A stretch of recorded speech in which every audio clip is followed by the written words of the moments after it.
Ryan উইলিয়ামসের NOC এখন পর্যন্ত হয়তো পায়নি, কিন্তু এনওসি পাওয়ার পরও কিন্তু তাকে ফিফার কাছে আবেদন করতে হবে। আপনার নিশ্চয়ই মনে আছে এর আগে যখন বাংলাদেশের বিপক্ষে ভারত খেলবে সুনীল ছেত্রীকে তারা ফিরিয়েছিলেন অবসর ভেঙে, মানে বাংলাদেশকে আটকানোর জন্য। এবার তারা রায়ানকে নিয়ে এসেছেন, যে এখনো পর্যন্ত অস্ট্রেলিয়ান ফুটবল ফেডারেশন থেকে অনুমতি পাননি, তারপরেও নিয়ে এসেছেন যদি হয়ে যায়। আপনার কি মনে হয়, মানে বাংলাদেশকে এত সমীহ করার কি কারণ, যেখানে বাংলাদেশ রেজাল্টই দিতে পারছে না, 7টা ম্যাচ খেলেছে এখন পর্যন্ত জিততে পারেনি?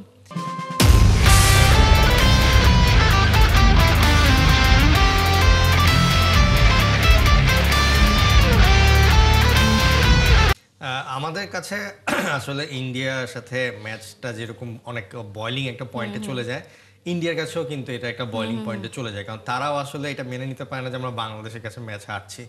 তো যার কারণে তারাও অনেক বেশি সতর্ক থাকে। তো সেটার ফলশ্রুতিতে আমরা গতবার দেখেছিলাম সুনীল ছেত্রীকে ফিরিয়ে নিয়ে এসেছিল, বাট এখন আসলে Indian team at the same time এই ম্যাচটা জেতার চেষ্টা করছে এবং সেই সাথে তারা ফিউচার নিয়ে চিন্তা করছে।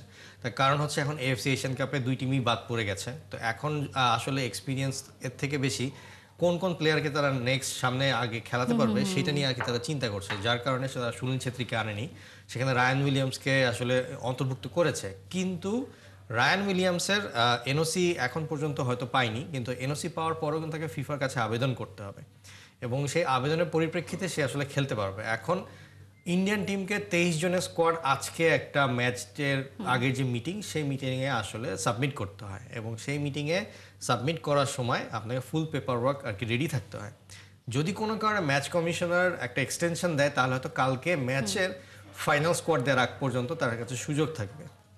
কিন্তু আমার মতে রায়ান উইলিয়ামসের জন্য খেলাটা অনেক কঠিন হয়ে যাবে, কারণ সে যখন অস্ট্রেলিয়া টিমে খেলেছিল সে বয়স ভিত্তিক দল খেলেছে এবং একই সাথে ন্যাশনাল টিমের একটা ম্যাচ খেলেছে।